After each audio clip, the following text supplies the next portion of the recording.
So this is long overdue.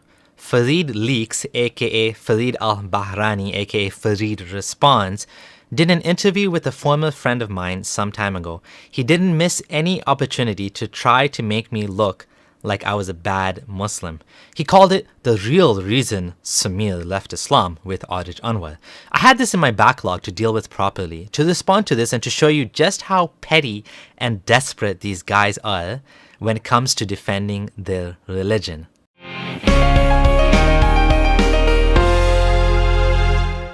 This is your friendly ex-Muslim. I create videos reflecting on Islam and my thoughts as a former Muslim. Let's have a listen to what they have to say about me. So you sent me a DM saying that Samir told you before leaving Islam that he struggled with fasting. So the very first thing that they want to mention is that I struggled with fasting. Notice that they've already jumped into personal attacks, something that's totally irrelevant to arguments on whether Islam is true or false. Notice that they're more interested in discussing personalities and making character attacks over ideas. The video is only 2 minutes in and already the red flags are showing. As the video continues, you will see just how desperate Farid is to paint me as a bad Muslim. He didn't miss a beat when Aarij messaged him to bring him on the show and to talk shit about me. Please tell us about that. Give us a bit of a background, or give us a bit of background in regards to who was Samir to you? Sure. Bismillah, alhamdulillah, salatu ala rasulillah. Samir was somebody I met at university. He's put out a video talking about me and you know, a lot of the stuff in fact, I think most of the stuff he talks about between me and him is factual. That we were friends, we met at university, he was senior, I was junior. To give you some context, Aarij has done this multiple times, and I've openly challenged him to a debate. I told him, if my issues are all personal, then you should have no problem proving me wrong about my points. To this day, he has not accepted my offer, and he's not famous or anything, so he has nothing to lose by talking to me. If he doesn't want to do it, that's fine. But then stop saying this is about my personal issues, because it's clear to me you don't want to or can't respond intellectually. I don't want to get too much into the former video here, so I'll link it below. But in a nutshell, since I left Islam, he's been attempting to make me look like I was a weak Muslim who left Islam because fasting was too tough. He has repeatedly tried this approach from the day I left Islam. And the last time he did it, even the Muslim community felt he was being slimy by sharing confidential notes from a discussion at the mosque where he was an acting imam/teacher. Not only that, from the very beginning, he admitted to me on WhatsApp that this was his modus operandi. He wanted to show that the holes were not in Islam, but in me. Kind of like the cult members of Nation of Islam who killed Malcolm X because he attacked the false prophet. These bullies want to take you down rather than let the precious ideology be seen for what it is. If you appreciate what I'm doing so far, don't forget to like the video and subscribe. But then I got a call. I'm trying to remember who it was from, but somebody called me saying that Samir is having some problems about Islam. This is in 2015, and could you speak to him? Or maybe they said, would you like to speak to him? I don't remember exactly who it was and what they said, but I was like, yeah, for sure, man. Like, Ahlan wa sahlan, welcome. You know, whatever I can do to help, I'm here for that, right? And then we spoke on the phone. I was actually out of the country when we spoke on the phone. He mentioned some concerns. I was actually surprised that those concerns were so devastating to him that he was contemplating leaving Islam, because for me, they seemed quite trivial initially. So when I heard it, I was unsure of what to make of the severity of it. But then, you know, I realized that this is very severe to this individual. Right. And then so on the phone, we just, you know, mentioned something brief. And I said, look, I'm going to come back to Canada, then we'll meet and we'll discuss these matters. And then, have you noticed that people deep in their beliefs are not able to see the clear problems right in front of their eyes? We humans are masters of cognitive dissonance. Many of us are not willing to re-evaluate our former conclusions or our childhood upbringing and are unable to block contradictory. So his immediate dismissal of my issues is telling. But unlike these guys, I had already changed my positions once. I went from Ismaili to Sunni. I threw out my former beliefs because I felt that Ismailism contradicted the Quran. So I was able to do it. Now I want these two to do a thought experiment. Just imagine an Ismaili saying, "Oh look, Samir left Ismailism over that? What a joke. I can't believe he'd want to leave Ismailism over these silly points. Ha ha ha ha." Doesn't that sound like what Aarij is saying here? Aarij, of course, would not question why I left Ismailism. He'd be like, "Rock on, dude. You're the man. You left that false sect to join our true sect, the only saved sect." Do you know how much I heard that as a former Ismaili? "MashaAllah, this brother converted from Ismailism. He's such a great guy. I love this guy. I look up to him so much. We should all be more like him. Look, he converted to Islam and he is so pious." This is what I used to hear. But when you leave Sunnism, oh no, he left for that reason? Objective people should try to take off their blinders and consider all claims, not just shrug them off because they don't like the sound of them. Consider that even your position may be false. Don't just blindly accept converts but reject them when they leave. Very one-sided, no? Then we met for a couple of hours. We had a long conversation about what it is that was bothering him, the questions. I tried to provide answers. Whatever answers I provide, I usually try to provide them from like the primary sources of Islamic literature, right? Like, so if it's tafsir, it's like the primary sources, or if it's hadith, then the primary sources of like the explanations of hadith, or the positions of scholars that is consensus or near consensus, etc. Right? So those are just very standard operating procedure. And I tried to provide answers, and some of those were like, I was like, look, that's a good question. I really don't know what this is, but whatever the answer would be here, I don't remember what issue specifically it was, but I said this is not like a particularly like core tenet of Islam, right? This is like a real like a secondary matter, and a secondary or tertiary matter isn't like necessarily the reason why a person abandons their faith. Right.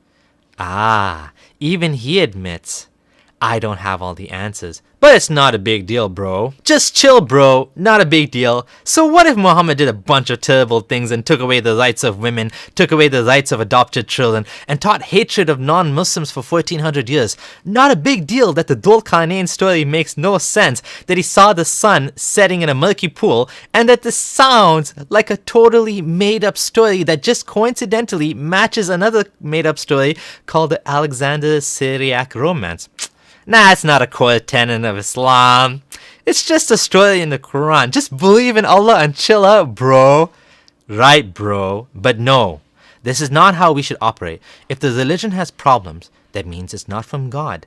Allah is Al-Latif, Al-Khabir, right? He knows the most subtle things about the universe. He is the creator of the binary star system, and the galaxy, and the universe, and the living cell. Yet he makes mistakes in the Quran that a 12-year-old today wouldn't make. We need to expect better from Allah. Right. So as we're talking about this, that's when the issue of his struggles with the pillars of Islam came to the forefront. You see, and that for me was kind of like clarifying the picture, because here is the reality, right? Let me jump into this. That my sharing these details about Samir's struggles with fasting, like what's the reason behind that, right? What's my objective?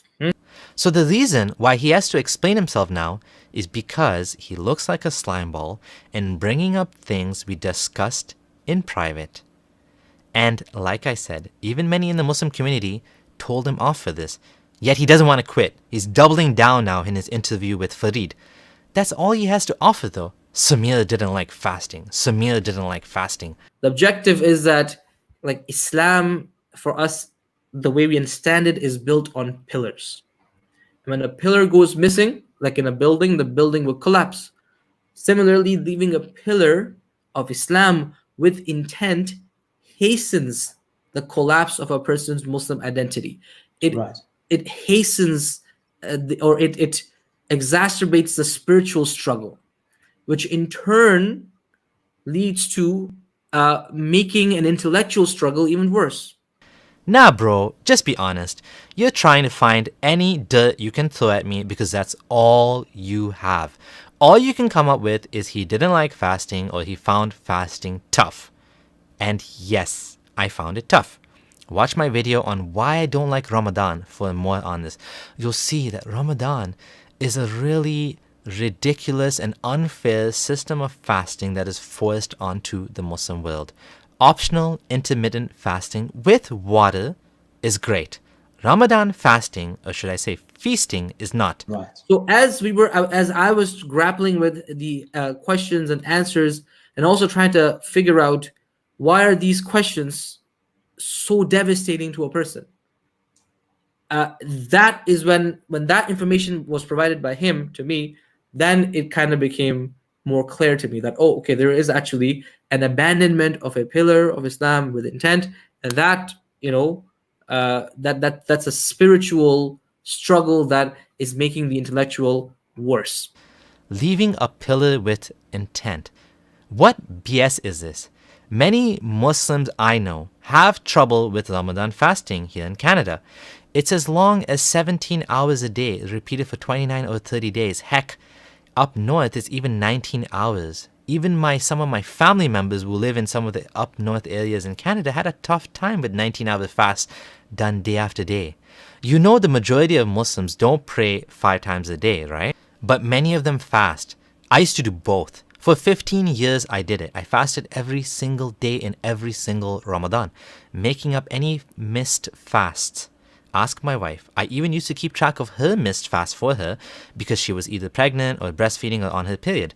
Ramadan was a big part of her life, man. We used to go to the masjid together. All 4 kids at the time, plus my wife and I. We would go and eat iftar there regularly and stay for Taraweeh. This is straight up slander, Aarij. You are a real douchebag to lie and say I was leaving a pillar with intent. You are completely misrepresenting what I told you. I did not leave any pillar. I missed 1 day of fasting in 2014 because I wasn't sure if I still believed anymore. And then I fasted the rest of the month and even made up the missed fast. In 2015, the year after that, I fasted every single day until I left Islam. And I was praying 5 times a day too, unlike the rest of the Muslims around me at the office and in my life that didn't pray. I used to be the one asking those Muslim co-workers, come pray with me. I was the one reminding them it's time for Jummah, let's go. I was the one who often led the prayers in the prayer room. Just ask my former friends who was the most religious of them. Ask them, was I sincere? Ask my wife, ask my kids. These lies make me mad because they are so far from the truth. You tell your friend who you think is trying to help you, you missed a day fasting, and then he goes around and blabs on the internet, this guy abandoned a pillar of Islam. He abandoned fasting because it was too tough. It's worth showing how desperate these guys are to make anyone that talks about Islam critically bad so that Muslims will discount all of my points. You can see here that Aarij is a person who is not able to comprehend that there are intellectual problems with Islam. The only thing that makes sense to him is that I didn't like fasting. That's what happens when you're so brainwashed that you can't even acknowledge the problems in Islam have substance, even if you don't personally have those doubts yourself. Yasir Qadi, someone far more knowledgeable than Aarij, knows this. He has at times been completely honest about this, admitting that people are leaving Islam en masse because of the holes in the Quran and in Islam. He has tried desperately to manufacture explanations to fix the holes, like saying Yajuj and Majuj, Gog and Magog, are zombies. Why would he put his reputation on the risk and say something like this? Because he knows the reality is that these ideas, these stories are not jiving in people's minds. They don't fit. They create cognitive dissonance. Aarij, on the other hand, all he can say is, Samir didn't like fasting. Right. So not always this happens, right? There's Right, a lot of people right. who have spiritual struggles, but certainly when the building is already started to catch fire, you see, the pillar being removed from it is going to just hasten its collapse. Right. Do you guys realize that many Muslims don't fast and it still doesn't stop them from being Muslim? They continue being Muslim for the rest of their lives, despite the fact that they miss fasting or even worse, praying. The funny thing is, Not praying is a bigger sin than not fasting. Some scholars even say that giving up salah is kufr. Yet these same Muslims that don't pray a prayer in their life fast. Yet I didn't miss the fast, I just didn't like them. I found them invasive and overwhelming. See my Ramadan video. This is what happens when you have nothing left to pick on. You come up with whatever you can. Right. I wanted to provide context. Naturally. That was like, this was an individual who had this struggle, and he abandoned the pillars with intent. And he told this himself to me, right? That he abandoned fasting in 2014 as it was too hard. Aarij, you are such a Pinocchio. I did not abandon fasting because it was too tough. I stopped fasting for the day, as I myself told you, because I wasn't sure if I was Muslim anymore. It had nothing to do with toughness and everything to do with the fact that I had doubts in the religion. I do remember the day quite clearly. I went to the mall with my wife. I bought a Starbucks coffee. No, I'm not sponsored by Starbucks. And we chatted about things. She asked me to talk to some Muslim brothers, some Muslim friends of mine, about my doubts. And then I decided after those conversations that I will bury my doubts and I will remain Muslim. You are such a big fat liar. I never ever said I abandoned fasting because it was too tough.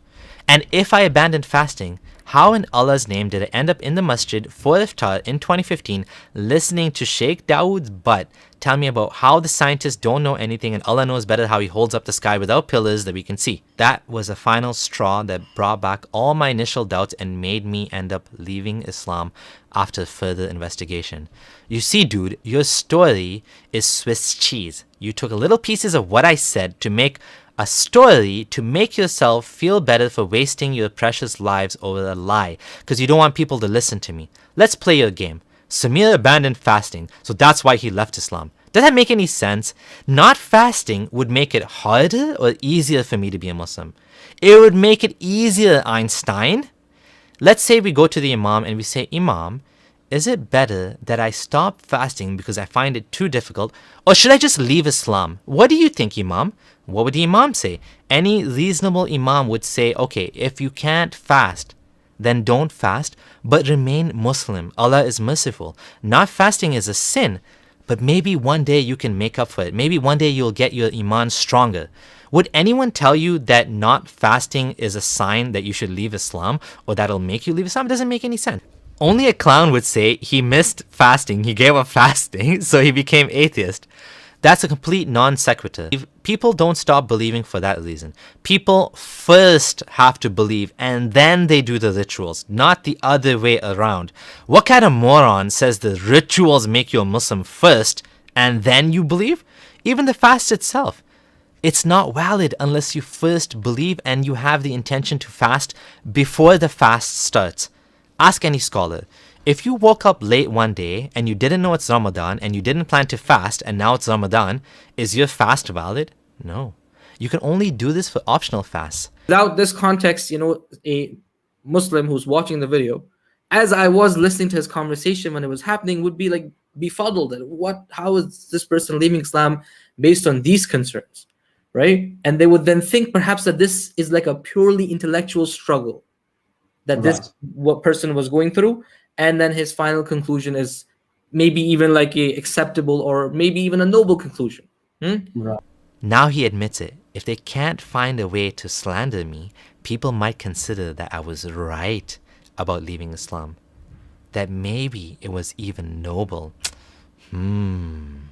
I would like to comment about that. Yeah. When I first saw his video, and I've seen his video I think like twice. Farid is my biggest fan. He watched my videos twice and even made multiple response videos to me.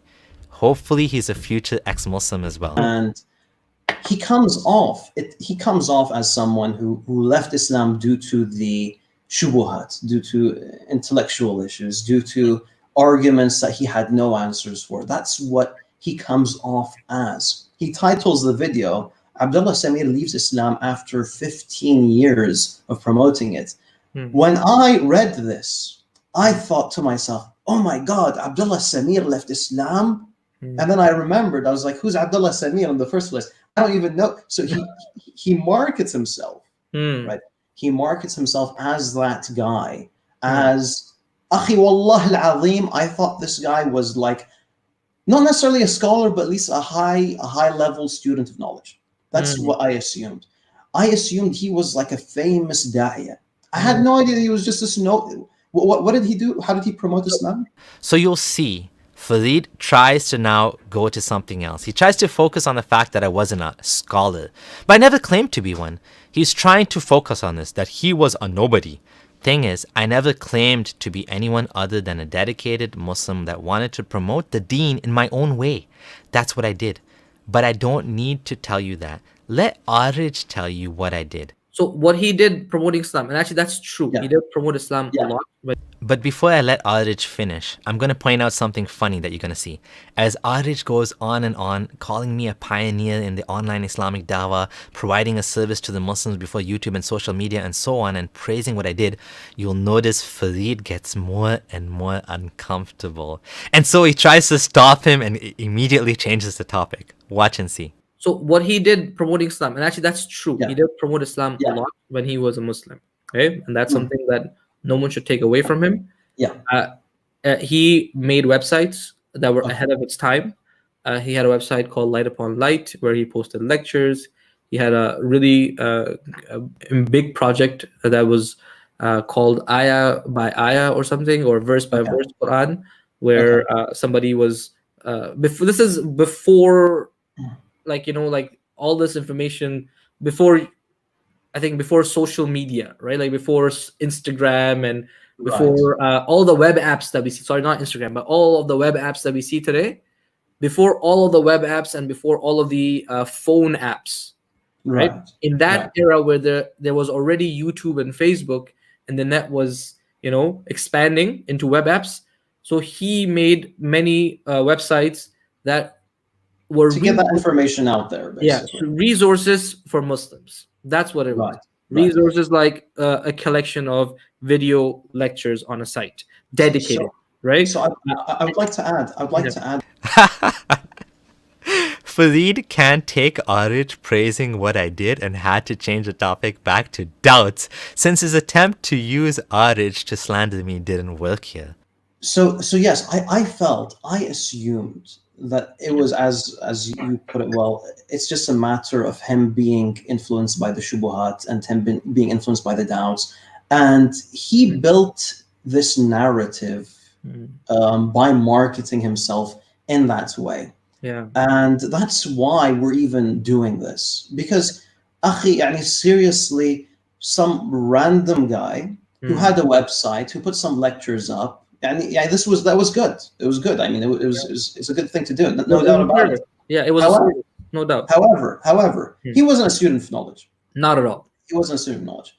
And yeah, you see, I don't want to like, okay, I don't want to like be very frank about my opinion of him, but I don't have a high opinion of him. I have quite a low opinion of him. So I don't want to get into that. But it's very important to let audiences know, in my opinion, it's very important to let them know what led to this. Yes. And 1,400,000 views. There's sure, a lot of people rewatch a video, but I'm assuming there are 1 million unique views there. 1 million people saw that video. A lot of Muslims may have been influenced, and yes, there are Muslims who have been influenced by that video. People have saw that video, and that started to shake their faith, just simply because this guy marketed himself as someone who was somebody, and he wasn't. So let's get back to the matter. Fasting. He struggled with fasting. There was another thing that I saw on his website. It's up on his website. And again, this isn't like some sort of personal thing. Abdullah Sami himself has the video up. I'm not exposing him or anything like that. This is something that you can find on his channel. Yeah, he has a clip of him talking about how talaq, the whole concept of talaq and the rules of talaq, that almost ruined his life. Because basically he divorced his wife 3 times on 3 separate occasions, and he was supposed to leave her. He knows that Allah subhanahu wa ta'ala has commanded Muslims that divorce their wives 3 times to leave them, and that's it. However, he chose to ignore that, and he decided to ignore the law of Allah subhanahu wa ta'ala. He decided to ignore the Sharia. He just said, hey, you know what? I feel like I know better. I don't want this thing to ruin my life. And you know what? I'm going to stick with this. And I sincerely believe that this led him down a slope. And this plus the fasting and all that, I'm who knows, there may be some other things as well that had led him down this path. Okay, now the talaq issue. Yes, as he mentioned, I made a video about this, and this is actually a really big problem in Islam that puts the entire marriage of a couple at risk at the whims of a man's emotions. Even though I did say talaq multiple times, I decided that the love for my wife and being together was worth more than some words I said in anger. I grew a lot. I got married at 21, and I had a lot to learn about women. My marriage to my wife was my first experience with a woman. And anyone that's been married knows that understanding women takes some time. I mean, what normal couple doesn't regret saying some things in anger to each other? Only in Islam do you have this issue where you can divorce someone and end up regretting it, and then you can't get it back until your wife has sex with another man before you can marry her again, which is called halala. The whole divorce system is so stupid that this used to cause me massive cognitive dissonance as a Muslim. I couldn't square 2 and 2 together. That this was from God, yet it was such a stupid and messed up, terrible system. And so this brings us to the end. I just responded to the first 15 minutes of the video, which addresses the core points against me because they waffle on and don't really say much, but repeat themselves. In conclusion, their entire argument is ridiculous. People don't leave Islam because they stop fasting. Stopping fasting doesn't make a difference. It doesn't make you any more likely to not believe. Belief starts with certainty. And then ritual happens after. People's doubts don't get worse because they don't fast. Fasting is just one ritual among many. Even though I was dedicated to this ritual, I found it a struggle. That's part of being a Muslim, right? You do things that are tough. It doesn't invalidate your faith. If these guys wanted to actually have a conversation with me, then why don't they? What invalidated my faith was a combination of factors. My ever-growing knowledge of science and the world led me to realize the Quran is a flawed book, and when I decided to challenge it, it just fell apart even worse. It could have happened the other way, that the Quran would have proved itself as I looked into the details. But alas, every single thing I used to believe about the Quran as a Muslim ended up false under scrutiny. The ex-Muslim community has been growing since I left Islam. The Muslim community is dealing with a tsunami of apostasy, and nothing is ever going to put this genie back in the lamp. It's time to admit that Islam is false, and that there is no excuse to not see this for what it is today. If being ex-Muslim for nearly 6 years has taught me anything, is that the holes are just getting worse and worse over time. Islam is a leaky bucket, and soon the holes will be so big that no amount of cover-up and patching will be enough to fix it. My life is so much better since I left Islam. I have no regrets. Don't forget to like this video and subscribe. I want to say thank you to all my patrons and donators and supporters. I really appreciate that you guys have continued to support me, despite the fact that I haven't been putting out as much content lately. This is your friendly ex-Muslim signing out.